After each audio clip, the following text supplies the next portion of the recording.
عمرك سألت نفسك ليه المضيفة دايما بتقول لك افتح الشباك يا فندم قبل الإقلاع أو الهبوط؟ يعني إيه اللي ممكن يحصل لو سيبناه مقفول؟ الطيارة مش هتطير يعني ولا في سر إحنا مش عارفينه؟ بص، الموضوع أبسط وأخطر مما تتخيل في نفس الوقت.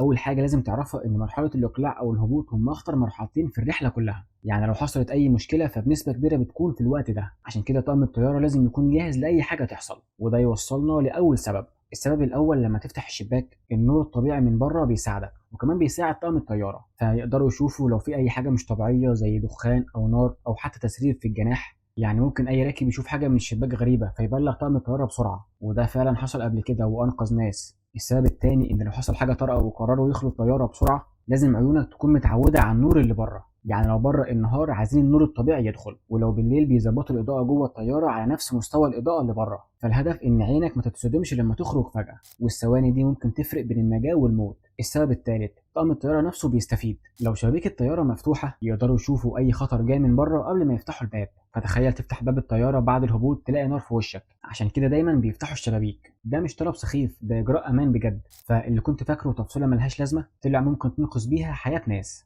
الموضوع مش رفاهية، دي قوانين مدروسة ومبنية على حوادث حصلت قبل كده. بس على سيرة الطيارة، عمرك سألت نفسك ليه دايما بيطلبوا منك تطفي الموبايل أو تحوله على وضع الطيران؟ هل فعلا بيأثر على الأجهزة؟ ولا دي مجرد حركة شكلية؟ استناني الحلقة الجاية هتحب تعرف الحقيقة.